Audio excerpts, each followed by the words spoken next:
Hi, my name is Phil. I like talking about politics, and this is the fifth in a series of videos that I'm hoping provides some food for thought and potentially even practical advice on people who want to push to prevent Boris Johnson's Brexit from happening via the general election on the 12th of December. But first, if you find yourself wanting to watch more of my videos, then please subscribe to the channel and click the bell notification icon. So in this one, we're going to have a little look at voter apathy. After all, there have been other videos in the series which hopefully have some practical advice, but the ones related to getting people to register are sort of out the window now, because at this point, if anyone is not registered to vote, they are not going to be able to vote on the 12th of December. They can still register, but that will be for a future election. Now, it is going to be a massive issue. We know this. You might imagine, I mean, you know, the Brexit referendum fired people up and we had quite a high turnout for that. Still a piss poor turnout. You know, I think anything less than probably 90% is piss poor. But it was a lot higher turnout for the Brexit referendum than any general election we've had, I think, in my lifetime, surely. But certainly in recent times. And you might think with this one effectively being so polarised that it would generate a lot of interest as well and would get a really high turnout.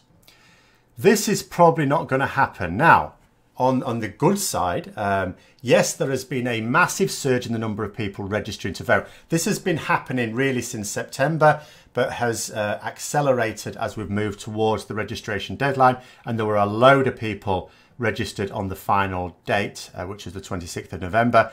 And yes, every time there's been one of these big surges, it has been a lot of young people. And we know, in terms of how other young people vote, that the bulk of young people are not going to be voting Conservative. And with any luck, because they're so social media savvy, they will hopefully have come across the post advertising, you know, tactical voting, introducing it as a concept. The registrations, remember, have not just been from 17 and 18-year-olds, in other words, the people who can vote for the first time. A number of them have been, of course, but older voters as well who would have been able to vote earlier on had they registered, but they hadn't. So it sounds very much like there's a load of people getting ready to vote for the first time fired up by this election. But you can understand how a lot of people maybe wouldn't be. After all, what is this? This is going to be the third general election in, what, 4.5 years? About a bit over 4.5 years. Certainly within the 5-year Parliament period, where this is the third general election. If you're a voter in Scotland or Wales, I mean, you'll have had your elections for the national parliaments. We've had the European elections. You have local elections regularly as well. You know, there's a referendum itself a few years ago. Some people are just all voted out, which is odd to me because I like this. This is engagement with the public. And, you know, I think it's a positive thing. It's just disappointing when not enough people do it. So hopefully there's a lot fired up. There may be a lot, however, quite apathetic. The usual things apply. First of all, oh, my vote doesn't count for anything. Because they're thinking, well, one vote, it's very, very rare, I mean, ultra rare for anyone to win by one vote. Yes, it is. But lots of people individually can make that difference. Now, this is where it's much more important to, rather than try and rely on self-motivation of people to go and vote, to try and encourage them to vote. You know, if you've got friends or family that are going to be a little bit reluctant to go out and vote, go along with them, offer to escort them. If you're, you know, a young person and you want to get other young people interested, you have bullied them into registering. But, you know, we all know what the situation is. It's quite easy to get someone to register because they can do it right there on the phone. They haven't really got an excuse not to. You can chivvy them into doing it. Doesn't mean they'll go out and vote. Well, make a big deal of it. Say, well, you know, we'll go together. Maybe you don't live in quite the same place. You're not necessarily miles away from each other and you don't go to the same polling station. Get a group here together and you could go all as a group, you know, just go around each other's polling stations. Have a polling station crawl. It's a little bit like a pub crawl, only you don't regret it in the morning. Do that. If people are struggling, you know, maybe the weather's a bit crap, you know, maybe you could offer to them to drive them there if it's reasonable to drive to the polling station. They're not usually a long way away. They will be further away for some people than for others, depending on, you know, where you live. but do what you can to ease the burden. There will be people who will come up with excuses for not going out to vote. Just help them out, you know, just ask them what the issue is and then help solve it for them. Okay. If you manage to persuade them to get a postal vote because you knew they would be a bit apathetic about it, then again, when it arrives, just keep asking them when it should arrive and get them to fill it in, and don't look at it, you know, it's their vote, seal it and everything, but you can offer to post it for them. You could take it to the letterbox. Don't steam it open, have a look at it and throw away if it's not the right vote. Just, you know, be trusted. But it is going to be really important. Now, the other thing is, one major source of apathy, particularly for Remain voters, may well be, there's going to be a couple of big ones actually. The first of which is, of course, the polls. I talked a bit about that yesterday, indicating a large Conservative win. But just like I said in that video, and you need to get this message out, it does, but it also says that they're going to win by narrow margins in loads of constituencies. And that same polling data says that if there were even a relatively small, like a few hundred in some cases and like 1,000 in others, just came out and voted unexpectedly or changed their vote unexpectedly, then it'll swing it the other way. You know, that's the problem with a first past the post system. It can look like you've had a massive victory, a landslide victory, when you haven't at all. And that's what the poll results are sort of modelling, this massive victory, which in terms of the power it would give Boris Johnson would be, but in terms of the share of the votes would not be. In fact, if you were to add up the parties, the votes going to the parties opposed to his Brexit, it would more than massively outnumber the share of the votes he'll be getting. But we don't have proportional representation, so it skews the result. So just explain to people, don't think of it as, oh my God, we'd need thousands of people to go out and vote that wouldn't be expecting to. No, you wouldn't. You wouldn't need that many. Get some groups out there. It will and it can make the difference. Another source of voter apathy, and this is understandable, let's face facts.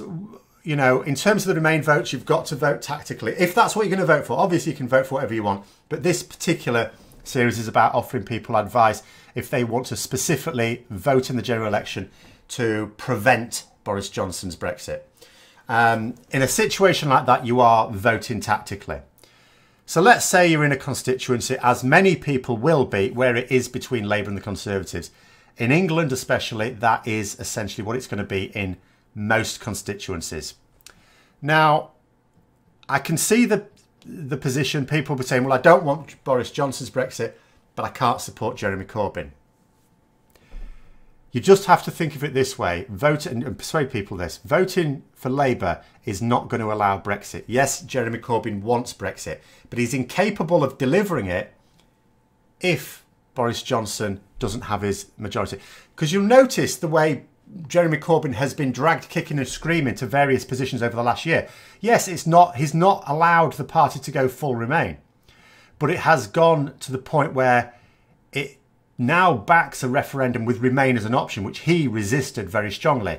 It now says that if he can't form a government, he will campaign for Remain in a public vote. And that is what realistically will happen if Boris Johnson is defeated. Don't imagine that what you're doing is voting for Jeremy Corbyn to become Prime Minister. There is almost no scenario in which that can happen. And there is no realistic scenario in which he can become Prime Minister of a majority government. So in other words, he cannot get that through. He can't get his Lexit agreement negotiated. It's realistically not possible.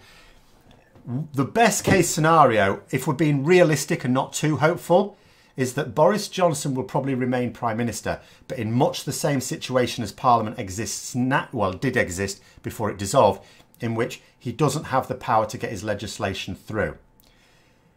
In that scenario, Jeremy Corbyn is trapped. You know, he'll have lost the general election. He may even have to stand down, but he may not. But at the very least, he will have to concede that the party's official position is to back a public vote with Remain as an option. And given that the only form of Brexit on the ballot paper will be a Tory Brexit, Labour has to campaign for Remain. Yes, he's been trying to shift that position. Yes, in the last 2 weeks, he's trying to appeal to Leavers, which is like he's trying to lose the election. So that's another thing not to be worried about. He's actively taking steps that seem designed to lose the election. So everyone, even if you're a Conservative Remainer, will be absolutely fine voting Labour if it's the only way to beat the Conservatives in this election. You have no danger of Jeremy Corbyn getting anything through. Now, I personally am not happy about that. I am quite supportive of most of his domestic agenda. However, he's not going to be able to get it through.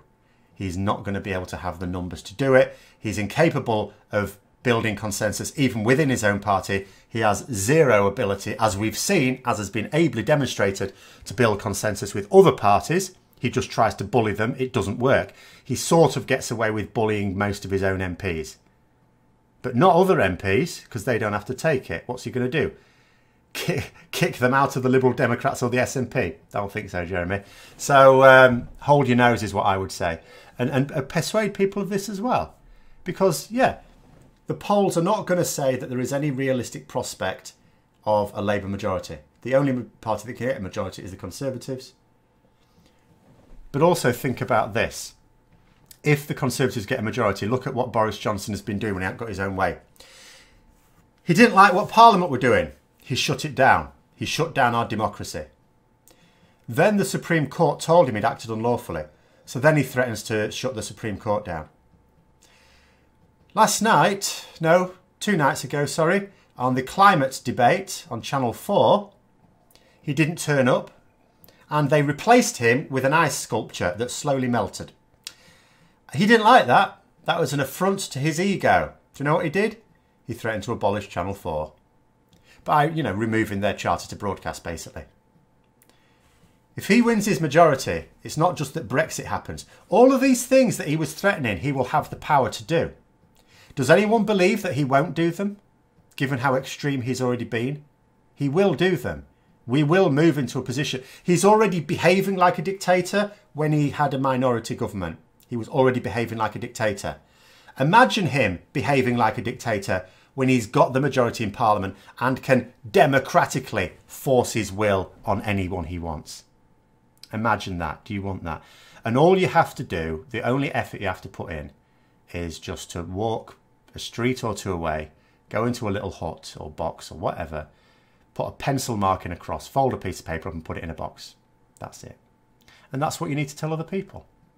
So I hope you found the video interesting. If you did, don't forget to click the like button. If you'd like to support the channel further, then please also click the Patreon link for details.